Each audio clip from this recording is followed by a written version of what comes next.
오늘 본문에는요 12살 되셨던 예수님께서 예루살렘 성을 방문하셨고 성전을 방문하셨고 그리고 잃어버렸던 사건을 기록해 놓고 있습니다. 여러분, 우리는 교회를 오래 다니다 보면 어떤 게 문제가 될 수 있느냐면 이미 내용을 너무 잘 알기 때문에 고민을 하지 않습니다.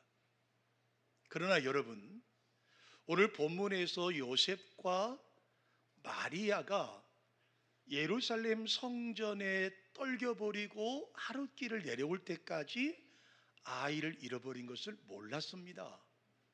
그리고 다시 12살 된 예수라는 어린 아이를 찾기까지가 3일길이나 걸렸습니다. 제가 새벽에 운행을 하면서 우리 권사님들이 해주시는 새벽에 나누는 말씀이 저에게는 굉장한 설교의 소스거리가 되기도 하지만 인생의 교훈되는 말씀들이 새벽 시간에 참 많이 제가 봤습니다. 그래서 제가 월요일, 화요일 새벽 운행을 하게 되는데요, 그 새벽에 운행하면서 권사님들을 뵈면서 굉장히 위로를 받기도 하고 힘을 얻기도 합니다. 자, 어느 날 지난 주일날 새벽의 주제가 아이를 잃어버렸던 이야기였습니다. 저도 아이를 잃어버린 경험이 있습니다. 저희 작은 아들을 잃어버렸던 적이 있어요.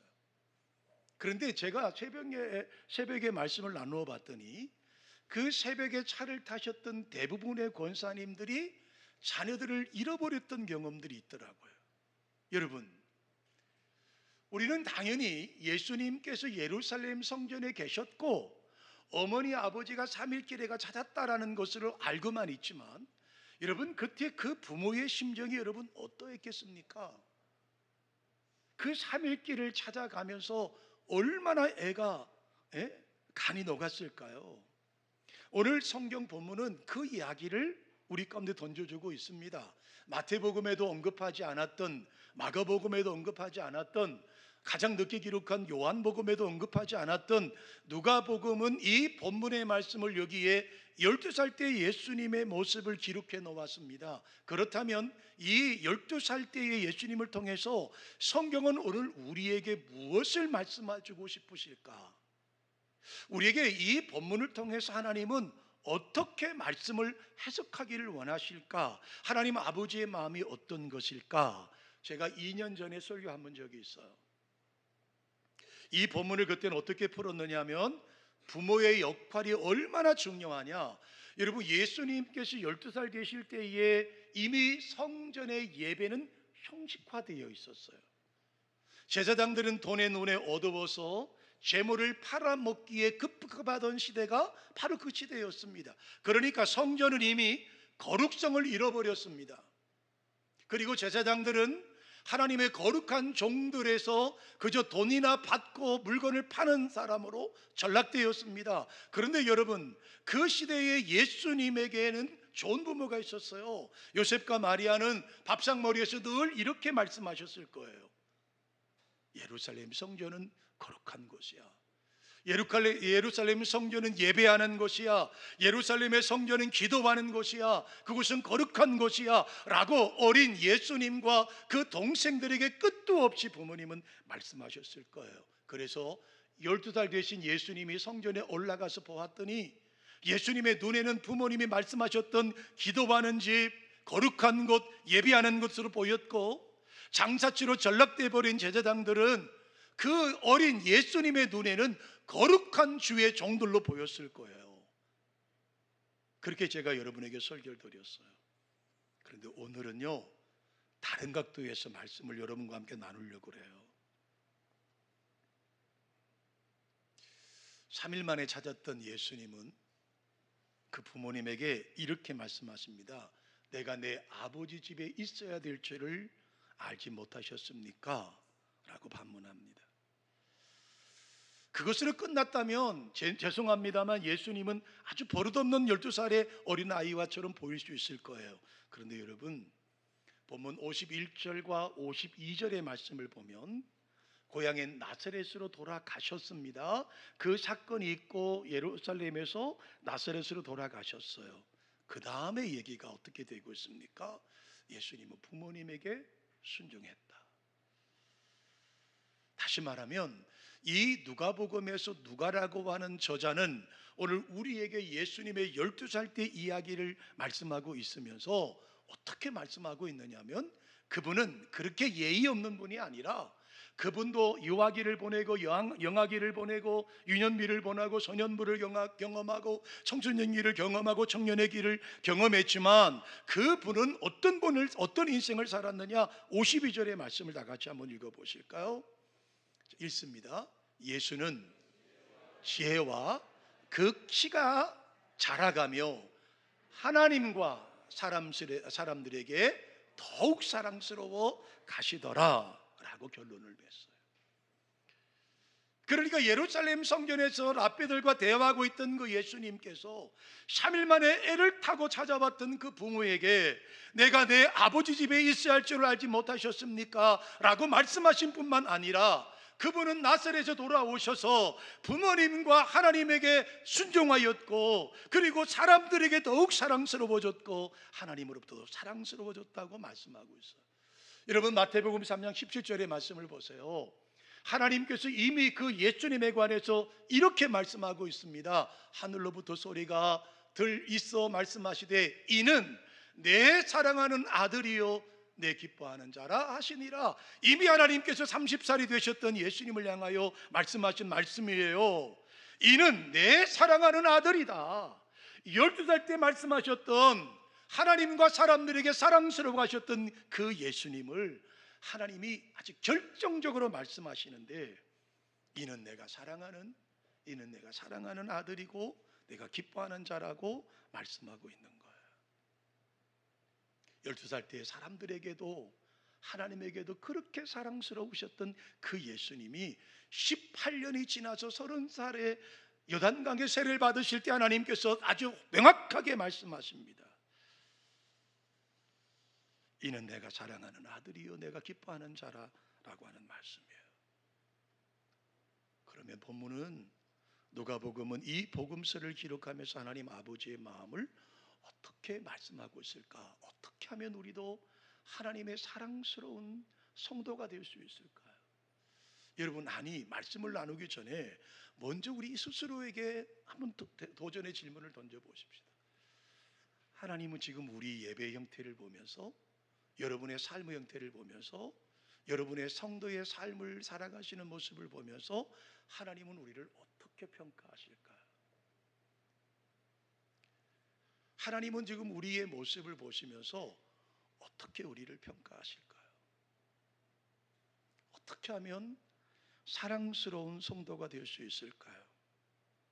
오늘 본문이 말씀하는 첫 번째는요, 다 같이 누가복음 2장 40절의 화면을 보시면서 한 목소리로 우리 봉독할까요? 아기가 자라며 강하여지고 지혜가 충만하며 하나님의 은혜가 그 위에 있더라. 자, 누가복음 2장 52절입니다. 예수는 지혜와 키가 자라가며 하나님과 사람에게 더욱 사랑스러워 가시더라. 여러분, 어떨 때 우리는 하나님의 사랑스러운 성도가 될 수 있느냐 하면 자라가셔야 돼요. 자라나셔야 돼요. 여기 원문에 살펴보면 자라며 라고 하는 말을 어웩 샤넨이라는 단어를 썼어요. 그리고 강하여졌다라고 하는 말씀은 에크라티우 우르라는 단어를 썼어요. 그리고 자라갔다, 자라가며라는 말은 프로에콥텐이라는 단어를 썼어요. 근데 이 세 가지 단어는 다 미완료 과거 시제를 쓰고 있어요. 이 말씀은 무슨 말씀이냐면, 지금 이 예수, 이 아기는 계속적으로 지속적으로 자라가고 있다. 그 아이가 지속적으로 자라가면서 사람들과 하나님에게 더욱 사랑스러운 사람으로 성장 과정을 가지고 있더라고 하는 거예요. 여러분, 예수님은 우리와 마찬가지로 갓난아이로 이 땅에 태어나셨습니다. 성장 과정을 겪으셨던 분이죠. 누가복음의 저자는 다른 복음서 저자들과 다르게 예수님께서 사람의 아들이라는 사실을 부각해서 우리 가운데 말씀해 주고 있습니다. 그리고 본문이 그 말씀을 대변해 주고 있습니다. 본절의 말씀은 예수님께서 보통 인간, 우리와 똑같이 동일한 신체를 가지셨고 동일한 신체를 소유한 인간으로서 모든 인류가 겪어야 되는 영아기와 유아기와 유년기와 소년기와 청소년기를 거쳤음을 말씀해 주고 있는 거예요. 여러분, 어린 예수님이 지혜와 키가 자라가는 모습은 하나님에게 사랑스럽기 그지없는 모습이셨습니다. 하나님은 점점 자라나는 예수님을 보시면서 너무너무 사랑스러우셨어요.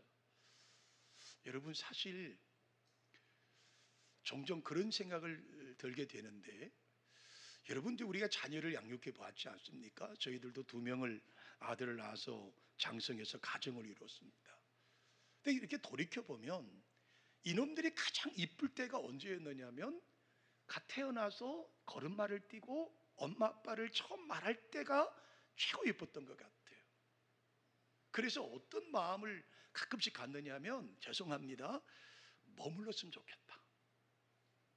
더 안 크고 요 모습만 가지면 좋겠다. 여러분, 짐승도 마찬가지 아닙니까?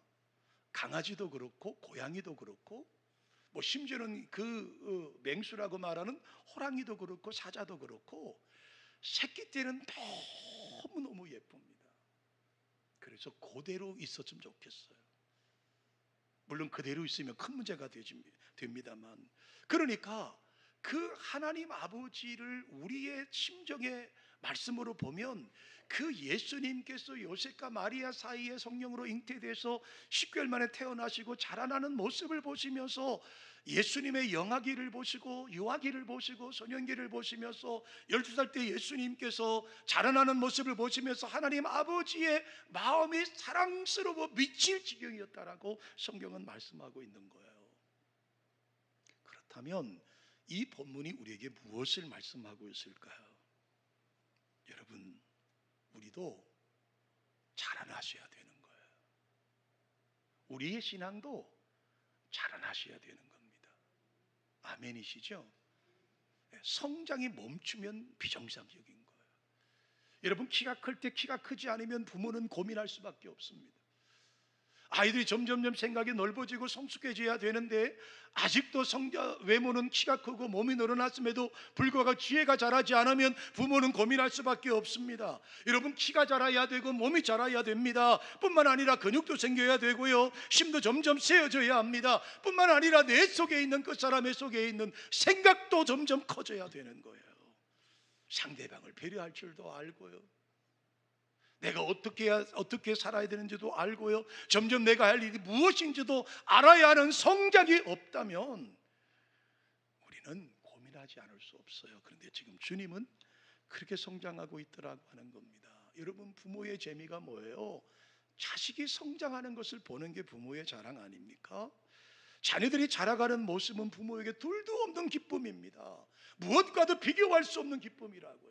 부모에게 여러분, 자녀들이 성장하는 것만큼 행복한 것을 갖다 주는 거 여러분 무엇이 있겠어요? 반대로 이 생각을 해봤어요. 그럼 하나님이 섭섭하는 건 뭘까? 하나님이 속상해하는 게 뭘까?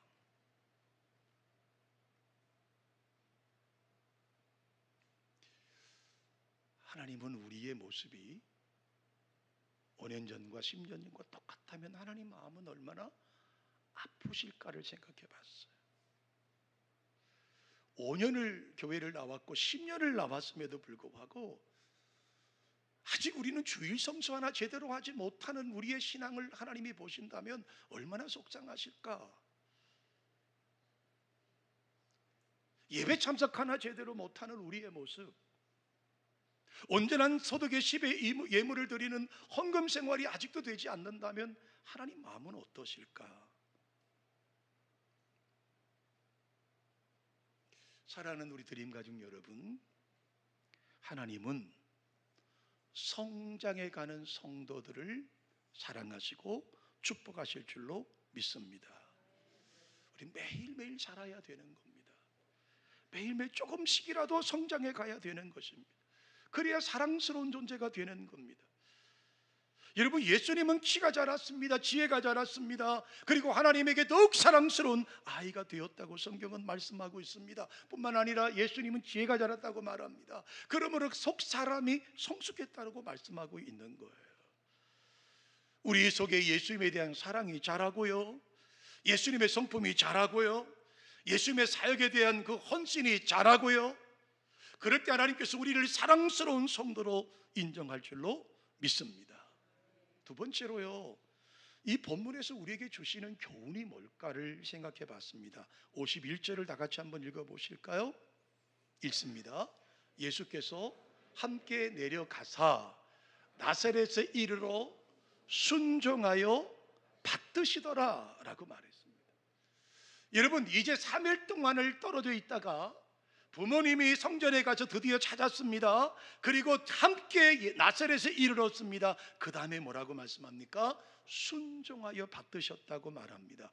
순종할 때 하나님이 사랑을 받게 되어 있습니다.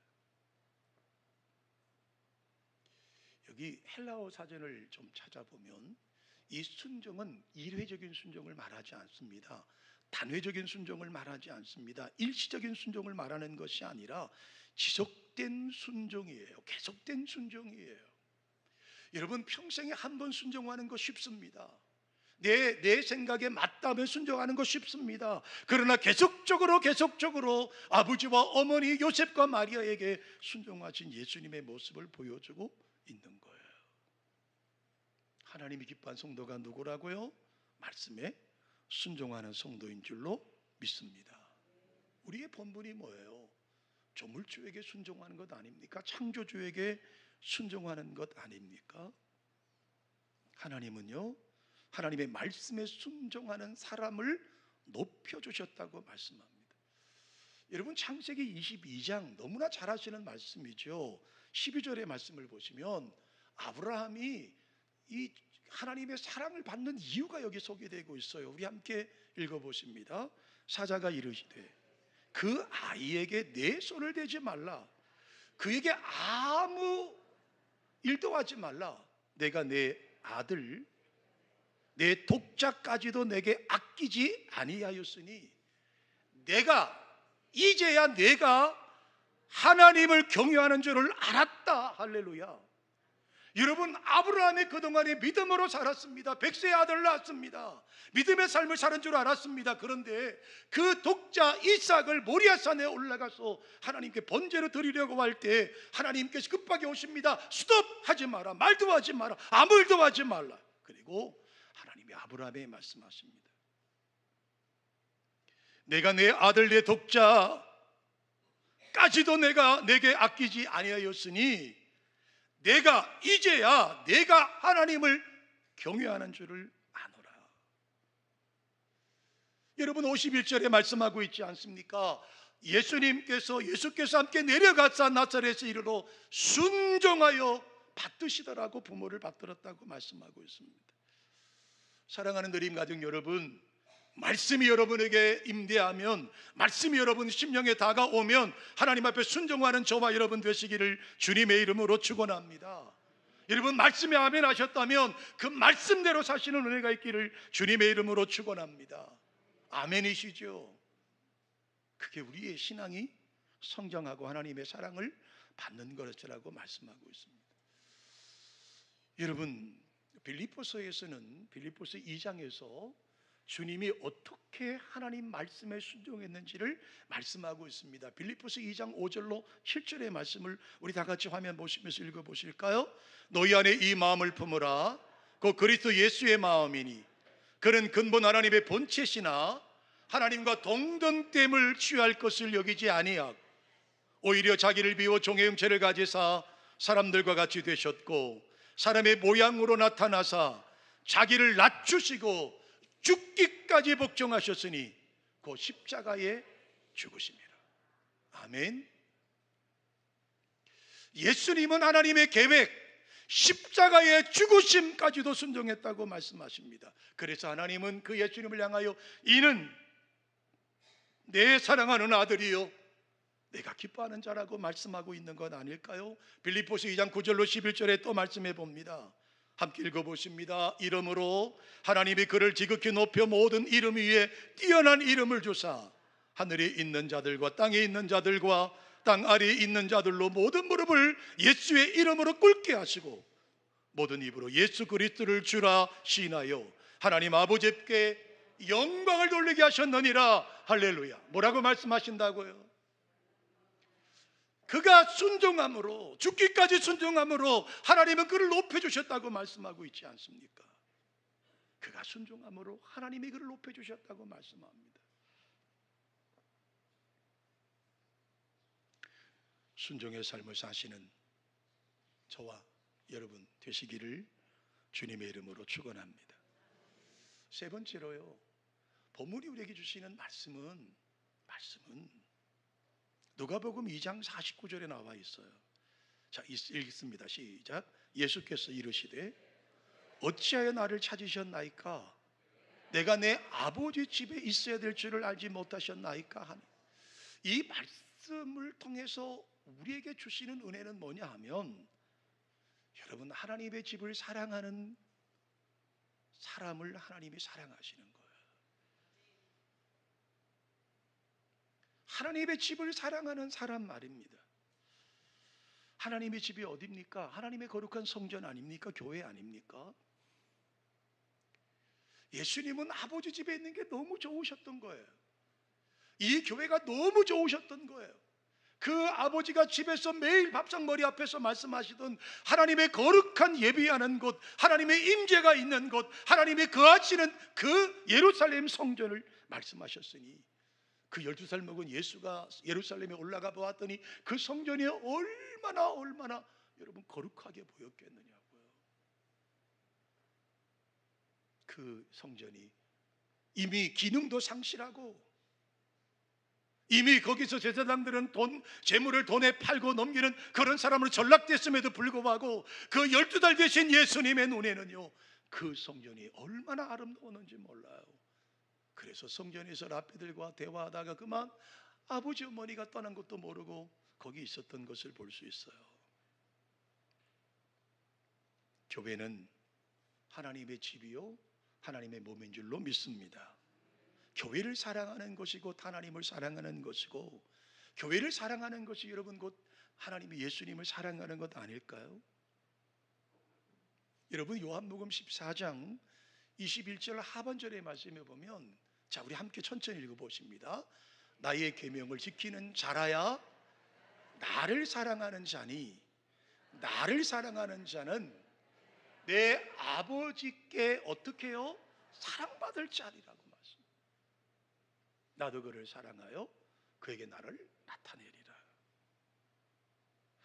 나를 사랑하는 자는 내 아버지께 사랑을 받을 것이다. 나를 사랑하는 자는 내 아버지께 사랑을 받을 것이고, 나도 그를 사랑하여 그에게 나타날 것이다. 하나님의 말씀이에요. 예수님의 약속이에요. 여러분, 예수님 나타나기를 원하십니까? 예수님 만나기를 원하십니까? 그분을 사랑할 수 있는 성도가 되시기를 주님의 이름으로 축원합니다. 여러분, 주의 교회를 밟으십시오. 여러분, 예배당에 나와 예배하십시오. 여러분, 공적인 예배를 바르게 드리십시오. 그럴 때 주님의 은혜를 경험하게 되는 거예요. 우리는 어느덧 여러분 너무 익숙해져서 낮 예배 한번 드리는 것을 끝나는 성도들이 많아요. 오후 예배, 공적인 예배가 텅텅 비는 경우가 많아요. 수예배는 점점 더 줄어드는 것이 너무 많아요. 너무너무 마음이 아파요. 여러분, 교회는요 예수님께서 피 흘려 사신 하나님의 거룩한 몸이에요. 에베소서 1장 23절을 또 한번 읽어보실까요? 읽습니다. 교회는 그의 몸이니 만물 안에서 만물을 충만하게 하시는 이의 충만함이로다라고 말씀하세요. 여러분, 이 세상에서 교회만큼 소중한 것이 없습니다. 교회가 있으므로 구원의 복음이 증거되고, 교회가 있으므로 하나님의 거룩한 복음이 증거되는 거예요. 저는 요즘 새벽에 나오면 정말 간절히 기도합니다. 하나님, 우리 드림교회가 주님이 재림하실 때까지 존재되는 교회가 되기를 소망합니다. 아멘. 여러분, 고린도 교회를 아시죠? 사도 바울이 2차 전도 여행 때 개척한 교회입니다. 제가 오래전 수요예배 때 이 말씀을 한번 드렸는데요, 고린도 교회가 지금도 있습니다. 그 고린도 교회 입구에 가면 지금까지 목회했던 1대 바울부터 2대 아볼로 목사부터 지금까지 목회했던 목회자들의 이름이 쭉 현재까지 써 있어요. 2000년의 세월이 흘러왔음에도 불구하고 고린도 교회는 여전히 그 자리에서 거룩한 복음이 전거되는 교회로 사용되고 있더라는 거예요.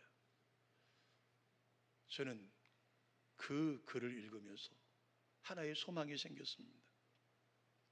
세워졌다 오는데 사라져버리는 교회가 아니라 주님이 재림하실 때까지 존재되는 교회가 우리 드림교회가 되기를 주님의 이름으로 축원합니다. 아멘.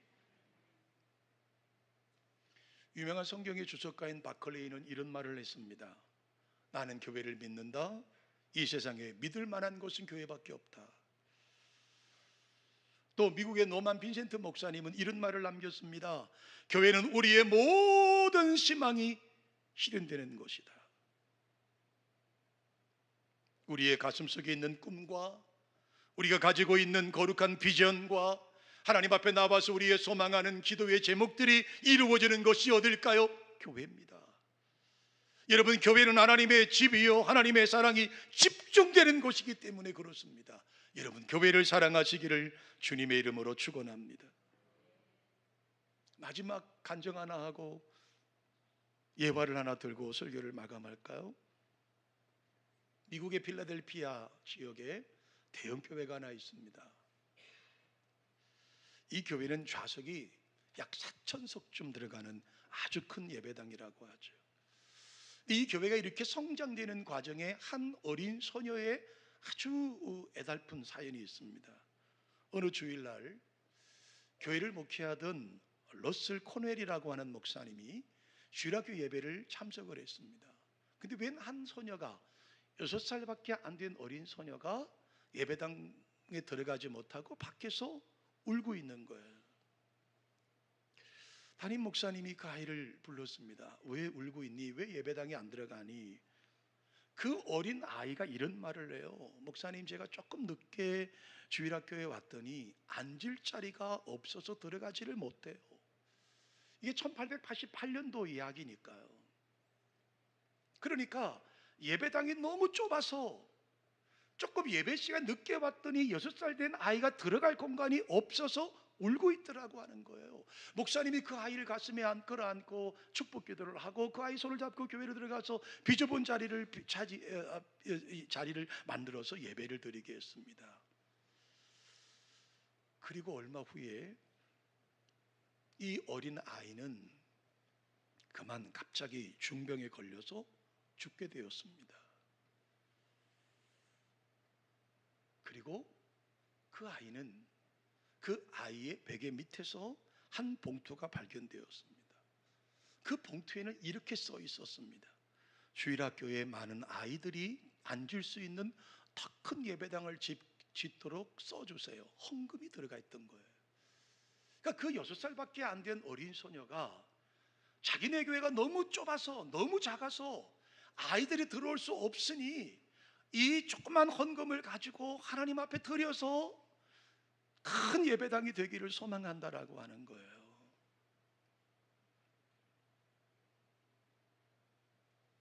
얼마 지나서 이 아이는 죽습니다. 그리고 목사님은 그 아이가 준비했던 헌금 57센트가 들었던 봉투를 주일날 교인들에게 설교하면서 보여주었습니다. 그리고 성도들은 은혜를 받았습니다. 결국 이 아이는 생을 마감했습니다. 그리고 그 아이가 드렸던 57센트의 돈이 결국은 오늘날의 필라델피아에서 가장 큰 교회 중에 하나인 교회가 되었더라고 하는 겁니다. 사랑하는 드림가족 여러분, 성경의 사건을 보십시오. 어떤 사건치고 큰 것부터 시작되는 거 보셨습니까? 아닙니다. 아주 자그마한 일부터 출발합니다. 베세다 광야에서 여러분 5천 명을 먹이고도 12광주리를 남길 때 여러분 수많은 사람이 17일 만에 성금한 것이 아닙니다. 아무도 다 포기하고 아무도 다 내놓지 않았을 때 한 어린 소년 하나가 말라 비틀어진 조금만 상품 되지도 않는 어린 그 물고기 2마리 말입니다. 딱 5개를 내놓았습니다. 그것이 주님의 손에 들릴 때 주님은 5천 명을 먹이고도 12광주리를 남기는 기적을 경험하게 하셨습니다. 여러분, 교회 일은요 큰 것부터 시작하지 않습니다. 자그마한 한 사람의 헌신, 한 사람의 수고, 한 사람의 동력자들을 통해서 하나님의 교회가 세워져 간 줄로 믿습니다. 말씀을 정리합니다. 사랑하는 성도 여러분, 우리의 간절한 소망은 뭐예요? 부자 되는 것입니까? 예, 부자 되셔야 됩니다. 여러분 건강하신 건가요? 예, 건강하셔야 되지요. 그러나 저는 정말 간절히 소망하는 것이 있습니다. 그것은 하나님에게 사랑받는 것입니다. 제가 좀 부유하지 못해도, 제가 좀 큰 교회를 이루지 못해도 하나님으로부터 내 사랑하는 홍 목사라는 소리를 정말 듣고 싶습니다. 그러려면 3가지가 필요해야 됩니다. 성장해 가셔야 합니다. 성장해 가셔야 합니다. 순종하셔야 합니다. 그리고 교회를 사랑하셔야 합니다. 이런 3가지가 우리 드림교회에 가득해서 하나님이 기뻐받는 교회, 하나님이 인정하는 교회가 되는 은혜가 있기를 주님의 이름으로 축원합니다. 하나님 아버지, 그런 성도가 되고 싶습니다. 그런 교회를 만들고 싶습니다. 그런 영광된 성도의 삶을 살고 싶습니다. 하나님의 거룩한 나라가, 하나님의 거룩한 은혜가, 하나님의 거룩한 존귀하심이 우리에게 이루어지게 도와 주시옵소서. 주 예수 그리스도의 이름으로 축복하며 기도합니다. 아멘. 아멘. 아멘. 이 시간에